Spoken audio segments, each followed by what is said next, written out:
Hey everyone, welcome back. I've got another little blended review here.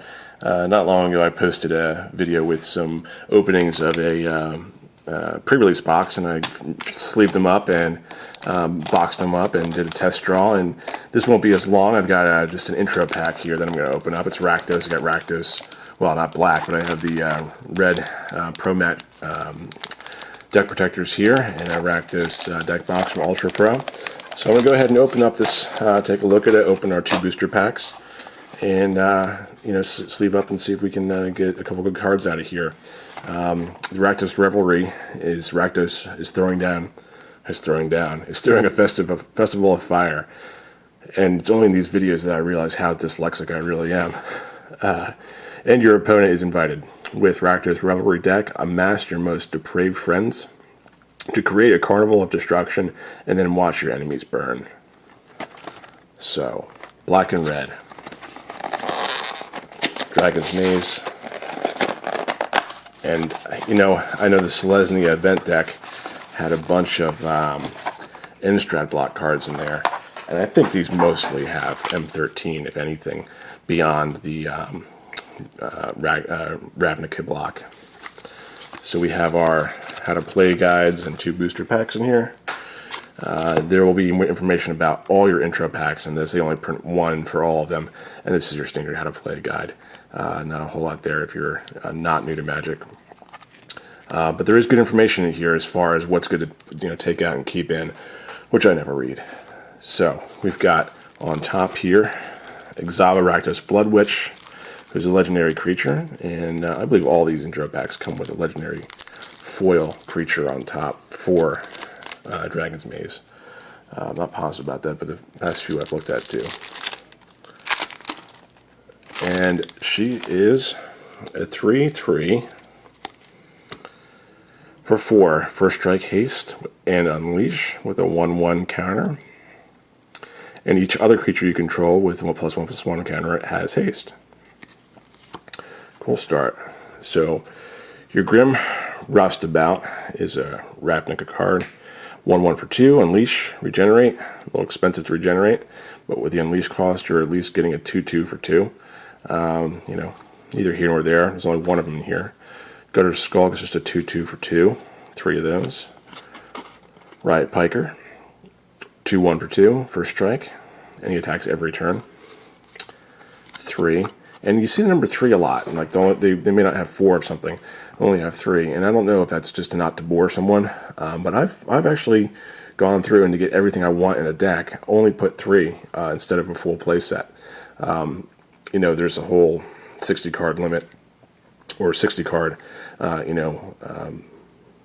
idea that you don't want to go above that, but a lot of times I wind up with more than 60, and the easiest way to pare it down would be to pull the 4th card out. Spike Jester is a 3/1 with haste for black and red. Great creature. 2 of those, that's great. Rakdos Drake. I've thought this was right in the past, but really a 2/3 flyer for 3. It is a little bit more than you're paying for, but it's not a whole lot more, so maybe there is another option.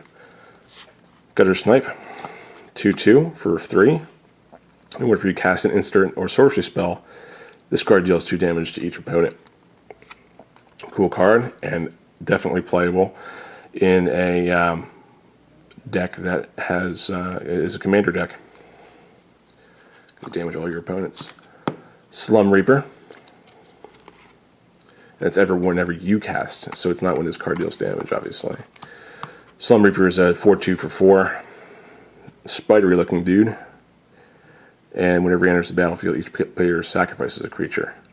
So that's great if that's your first creature and your opponent has someone out already. Wait till turn 4. Smelt Ward Gatekeepers, 2/4 for 4. 2 of those, and when he enters the battlefield, if you control 2 more gates, gain control of target creature and opponent controls until end of turn. That's kind of cool. Probably a mid to late game because you're not going to have many gates out early. And I don't really like that mechanic a whole lot, but it's something that definitely could be fun to play. Bloodfray Giant, if you get the gates. It's a 4/3 for 4 with Trample Unleash, so it's a 5/4. Okay. Just reading the text down here. The star performer of the jury review. His shows have fans and blood spilling into the street. That's kind of cool. It looks like he's kind of caged up like King Kong. Carnage Gladiator. 4/2 for 4 with regenerate, and then whenever a creature locks the creature's controller, creature blocks, that creature's controller loses 1 life. So that's, move the game right along kind of card. Dragon's Maze.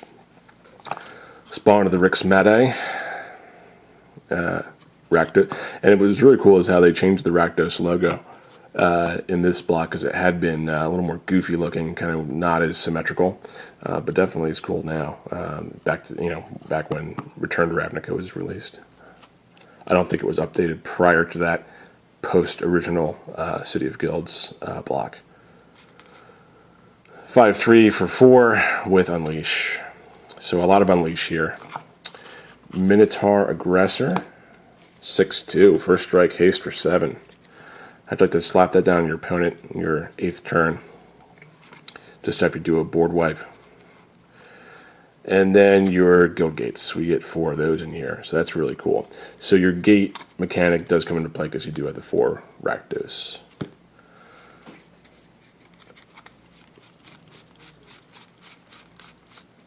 Swamp. 3, 4, 5, 6, 10 mountain, and this was the art I was talking about in one of my previous videos, where that lava spilling out of there kind of looks like something out of Star Wars, huh? And the mountains in this set are, I think, hands down the best looking ones. That one's cool too, huh? All right, enough about the basic lands. Sinister Possession is an enchantment for 1, and then whenever enchanted creature attacks or blocks, the controller loses 2 life. So that's slowing down your opponent. That's kind of what the old dude looked like, a little bit more than this guy here. Cluestone, 2. All for the guilds. 1.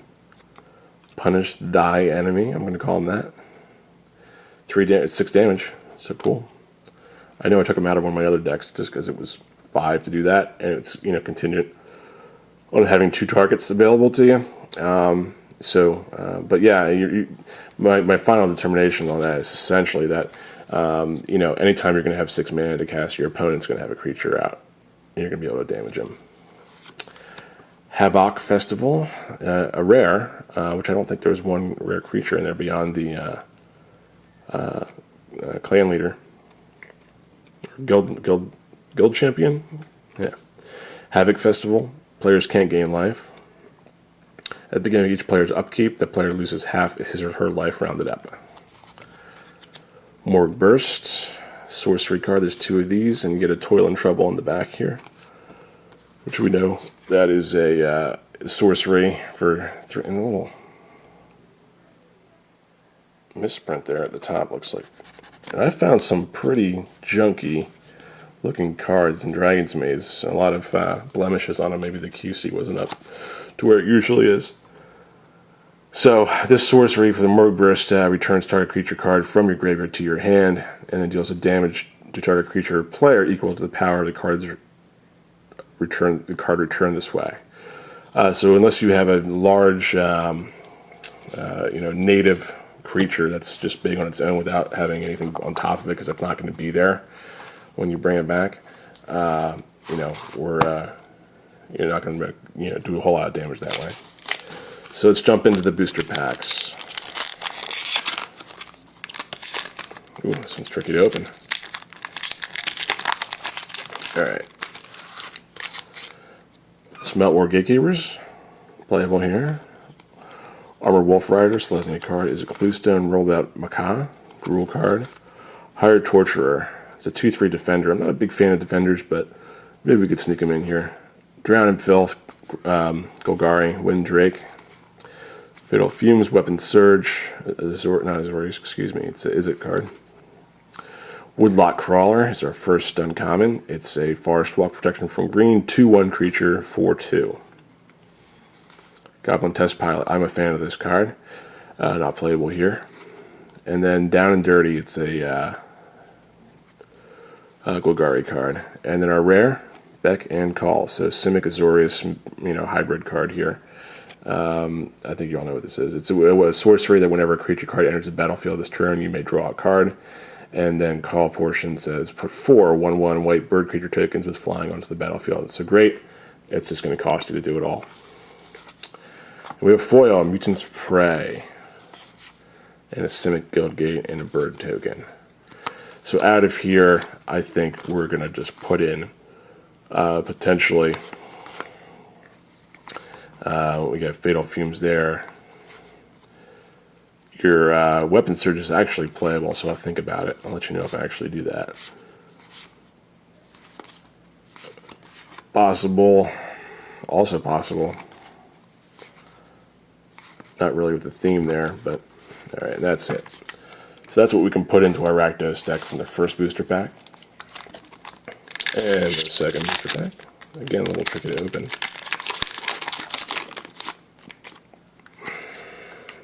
We have Macaw, playable. Biashana First Blade, unplayable. Maze Behemoth, Hidden Strings, Boar's Cluestone. Orzhov Cluestone. Murmuring Phantasm, Gruul Cluestone. Maze Sentinel, not playable here. Pilfered Plans, Dimir card. Bronzebeak Moa, Selesnya, Goblin Test Pilot. Great, I'm glad to have 2 of these in 2 packs. Blast of Genius is our last uncommon here, so not a lot of help out of this deck, or this booster pack for this deck. And Teysa, Envoy of Ghosts, who's an Orzhov card. Definitely a good card. It's a 4/4 for 6 with vigilance and protection from creatures, so no one's going to be damaging this, even if she blocks, or she's not going to die if she blocks. So the only thing that's really going to hurt you is if someone's got trample. Or hurt, your life points. Whenever a creature deals combat damage to you, destroy that creature. So even if they do have trample, they're done. And that's just a 1-for-1 situation. Put a 1/1 white and black spirit creature token with flying onto the battlefield whenever that happens too. So good card. Oh wow, look at that. Hallowed Fountain. This is our Azorius. Dual land here. As Hallowed Fountain enters the battlefield, you may pay 2 life. If you don't, Hallowed Fountain enters the battlefield tapped. So it's a pain land. And this is maybe the first or maybe the second one that I've found in Dragon's Maze, just because they are less common than they are in the Dragon's Maze. Excuse me, the Gate Crash and Return to Ravnica, so it's cool to see it here, and this is Ravnica 1 because of the Ravnica Guild. But that's neat, so it's cool to have, and a hybrid creature token. So I'm going to take a look at here, see if I can fit anything in, and then sleeve up, and I'll be right back. Alright, I'm finishing sleeving up here. I was thinking about making those changes to the deck, but thinking about it now, just said, man, I think I'm going to leave it as is, just for the time being, so we can test draw this. And see how it comes out of the box. I did think about putting a Smelt Ward Gatekeepers in there, and if I were so inclined, I could actually put in 1 or 2 more gates that we got from the booster pack, that we've got a better chance of using that mechanic on there that requires that you have 2 gates under your control, but not for right now. We do have 2 in here already for the Smelt Ward Gatekeepers, along with the 4 Rakdos Guild Gates. And what's cool, and I didn't note it before, and actually maybe because I didn't like the colors back then, or excuse me, not the colors, but the way the artwork looked. But the artwork for the Rakdos Guild Gate is awesome for Dragon's Maze. I believe that is different than it was for Return to Ravnica, so that's neat. Just a few more to sleeve up here, and like I said, these were my options. The Fatal Fumes, Smelt Ward Gatekeepers, Weapon Surge being an Izzet card, but still playable because it doesn't require you to have any other mana cost. Hired Torturer and Rubber Belt Macaws, which were Gruul, but also usable with the Blood Rush mechanic. And yeah, these are some pretty cool intro decks. As far as value goes, you don't get a whole lot out of them. Just because they're you know what you're getting. And if you went on one of the websites where you can buy Magic cards individually, you probably have a decent chance at coming in lower than your $20 or $15, whatever you pay for one of these. I think it's about 15. So there we are, all sleeved up. We've got enough here left over from those 2 packs to actually sleeve up to a commander-sized deck, but we're not going to do that today. So what I'm going to do is really quickly pile shuffle these out, or as fast as I can anyway. And this is just to remove the blocking that you have with your creatures and your spells and your land being grouped together, and then just do a little overhand shuffle and sleeve shuffle. And what you can see on these, I'm not sure you can make it out on the camera, but you definitely get a little bit of the back of the card through here. Probably not a big problem, but definitely not completely opaque. These do seem a little thicker than some of the other colors I was playing with before. So far, as I've played these Pro Mat sleeves, I've actually liked the white ones the best, but that's, personal choice there. All right.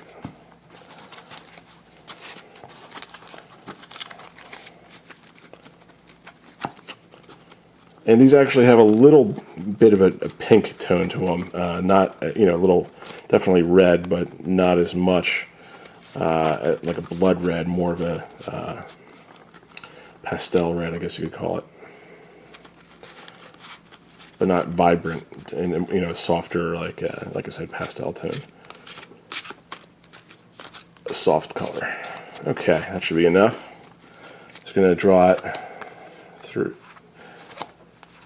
6, 7, and your 1 draw card, assuming your first turn. And let's see what we got here. Mountain, Rakdos, Drake, punish the enemy, swamp, mountain. So we got a lot of land, a lot of toil and trouble here.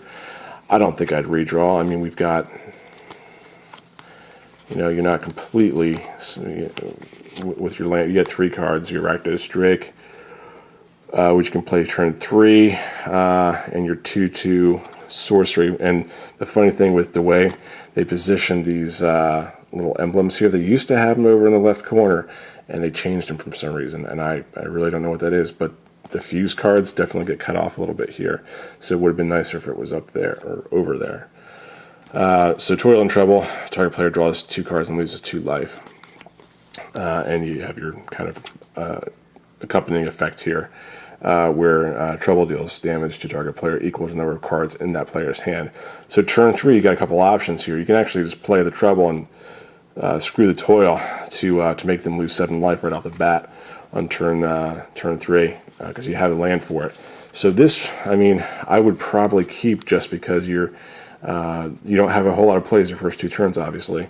But you're not going to be able to mulligan after looking at this. But another swamp. So probably the wrong decision there not to mulligan, just because you have such high cost stuff. But honestly, is there a whole lot of stuff in here that costs less? Your Spike Jester would have been a great first turn to have that in your hand. And if there's not, I don't think there's 4, I think there's only 2 in here, I would have definitely bumped this up to 4 for the deck. So that's it for the first draw and review here. I'm just going to snip off the top of this Rakdos deck box to get a quick look at this.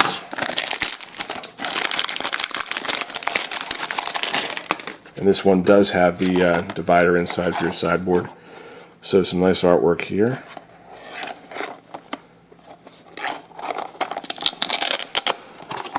This one's a little bit more friendly than my last one I opened, where I almost peeled off the Velcro. And this gets a little easier to open more often when you use it. A little artwork there, same artwork on your divider. So these will fit in here. I'll just put the divider in, throw my leftover sleeves to keep them together. They do fit, I swear. Thanks for watching. Please like, comment, subscribe. Looking forward to hearing what you guys think, and more than happy to open some more stuff for you. So thanks for watching.